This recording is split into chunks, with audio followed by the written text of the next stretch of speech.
Hello everyone, and welcome to another episode of the Chronicles of ShugaRose. Listen to your child. I don't know how else you want me to stress this. Listen to your child.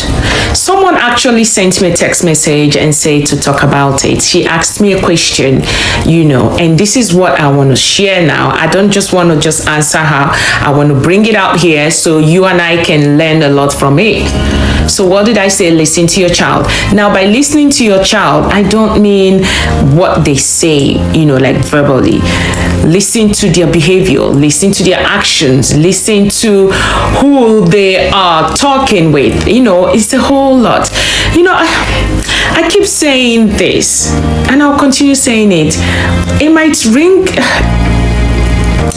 You know what? Let me just say it. If you're not ready to have a child, don't even have the child.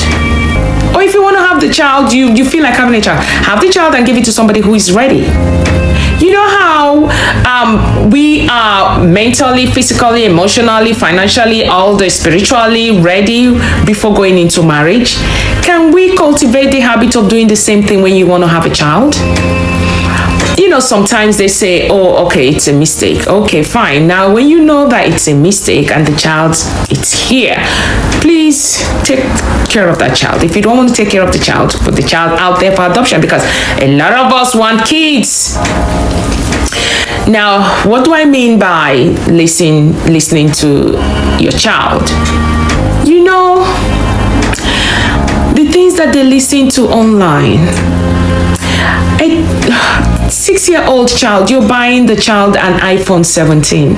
Excuse me, who are you trying to impress? Are you trying to help that child, or are you trying to spoil the child?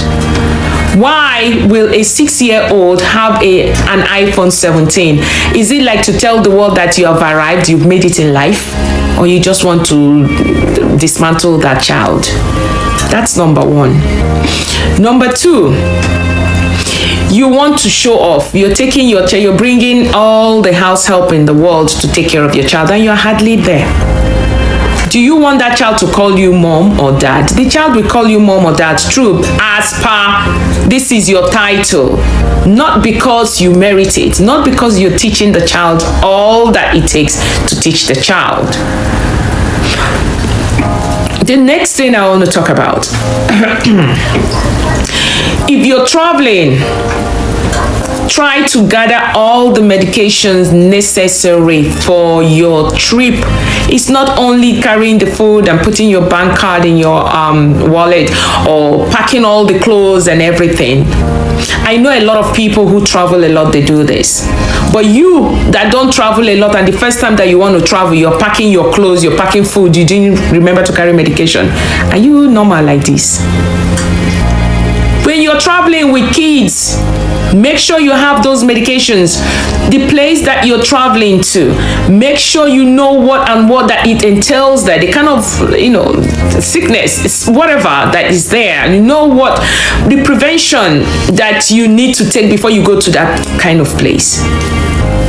Do you need to take some malaria injection? Do you need to take some vaccine? Do you need all of that? Is very important. And their water, if you have kids that are very allergic to all kinds, get ready.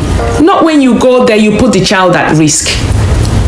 I mean, I don't understand how parents can be careless sometimes. I know you said it is what it is, God's time is the best, but first of all, aren't you going to take care of yourself before God can help you? At least show that effort that you're trying. Because you remember that adage back in the days, they say heaven help those who help themselves, right? It still works somehow. It's just like, let me deviate a little bit. It's just like you're praying that God should give you bread. Father, Lord, please give me money. I need to take care of my bills. Lord, I need money. Help me with money and everything. After praying that prayer, after saying that prayer, are you just going to sit in the house and wait for manna to fall from the ceiling? Aren't you going to go out? I remember one time, Papa Idahosa, may his soul rest in peace, he said, when you pray that God should give you bread, you go outside and you look around and see if the bread is there. Somebody might be walking around and just throw bread, you see. Somebody might just come and say, take money and give you. Somebody might give you the bread, but then again, you cannot sit inside that house and let manna fall from heaven. And so is this too for the child. You're going to a place, you're going on vacation, you're going to this place that the child has never been. Courtesy demands that you get all the medications ready, all the vaccines, get everything ready. Listen to your child. Now, when this child is complaining of one or two things, listen. You know, sometimes the child will be like, Mom, I don't want to go to this place. You'll be like, no, you must go. I have no choice. I have to. Just for instance, the child said this particular babysitter that this child doesn't want this babysitter. You'll be like, no, you have to stay with this babysitter because it's nothing I have to do. I have to go to work. All these things that I'm giving to you. How do you think I get money to pay them? I have to go to work. You have to stay there. No, you have to find out why. And then in everything you're doing now with a child, find the why. Why did my child say no? Why is this thing happen? Why? But I don't know if you know, up until you go back to how you came from, you go back 6 feet, you will continue worrying about that your child. You know, they say when they grow up, they all go and find their way. Yes, it's true, they find their way, but inside your heart, you're still thinking about this child. Now, the child I'm talking about, it might be your biological child, it might be your adopted child, it might be your child that you inherited, but whatever I'm talking about, I am talking about your own child, that person that you're responsible for. You know, so back to what I'm saying. You have to find out what medication, what vaccine is necessary. And then when the child tells you, no, I don't, find out the why. When the child said, I don't want to go to this place, find out the why. I don't like this auntie, find the why. I don't like this uncle, find the why. Do not put all your, command. Yes, I am your mother, I am your father. I have the autonomous power to tell you what to do. The child is grown now. The child want to go study this course, and you're forcing this child to study this course. So you force the child to study this course. When the child finally graduates, the child will now go back to that thing that he's doing.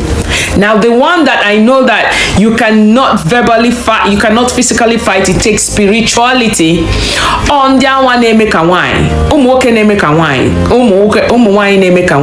That one is prayer from heaven. You need spiritual prayers for that one.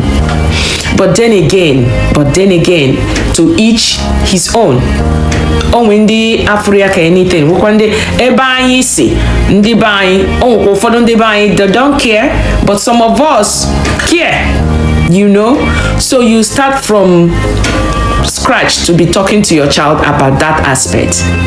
Now, when the child says, I don't want, or I have headache, or I'm not feeling too good, find out why. I've seen situations whereby the child is like, I don't feel too good, Mom, can I stay home? You be like, no, can you walk? Yes, so go to school. What do you call that? You know, listen to your child. When your child tells you, this teacher, I don't like him or don't like her, find out the why. Mom, I don't like this food, find out the why. Do not jeopardize your child for your own carelessness, for your own greed, for your own selfishness. Don't do that. They say train up a child the way he should grow, and then when he grows up, he will never depart from it. Is that not another here? Then why will you now train? Don't be like, okay, the only thing that you know about training a child is to buy them all those physical things, material things. No, it takes more than that. As a matter of fact, most kids don't need that. They don't need that growing up. It's when they've come of age. You know, I wanted to say something now, but there's a place where there's a park where it's only for kids, only for kids, and you're taking your 2-month-old baby to that kind of park, and you're paying all that kind of money, the pikin not gonna know wetin dey there, unless it's you that want to have fun. But if you want to actually take a child to a place where the child will have fun, take the child when the child is a little bit of age, that that okay, the child loves, not when the child is a newborn, you're taking the child to that park. That's me, that's my own mentality. Another one we have to talk about, which is most important, is prayers. Learn to pray for your child. Learn to pray for your child. You know how you listen to your child, right? There's some things that your child will say that it's out of your hands. All you have to do is just read and pray. Learn to pray for your child. If you're that parent that don't pray for your child, so this could be your good morning. Start praying for your child. You can be everywhere with these children. You can be everywhere for them. You can be everywhere around them. The best thing that you can do is to pray. Like me, most times when I travel, because I do a lot of traveling, when I travel, I say, God, please, I put this child in your hand. Take care of this child for me. Send your guiding angels to be in front of them, behind them, beside them, protect them. I am just a caretaker, blah, blah, blah, blah. Just say your prayers. And you leave it for God. I know this lady that she has this one boy child. She's always everywhere with this child. So much that when this child had his first date, she went with him, although she was sitting on the other side of the restaurant, right? But she went with him. The boy was so uncomfortable. Eventually, when he gained an admission into the university, what happened? He never came back home.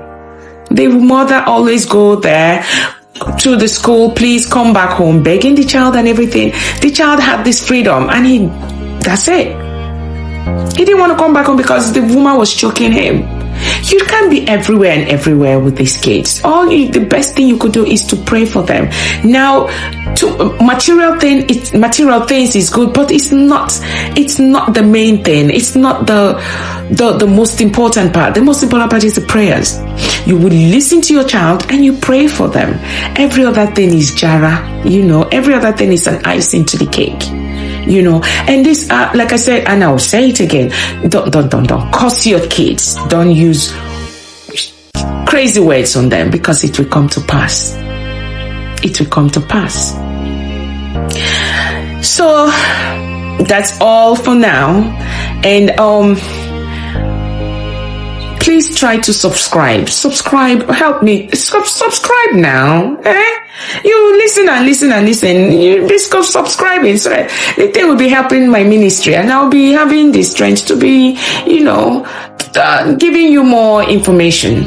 And then for that lady that sent me a text message that, is it okay to listen to your child, even when they say something that annoys you?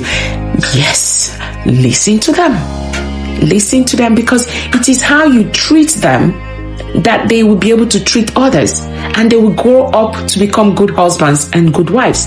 Yes, listen to them. If you want to tell them your own part, there are different ways to tell them, because I've noticed that the way our mothers used to curse us is the way that we're cursing our children. May it not be so in the name of Jesus.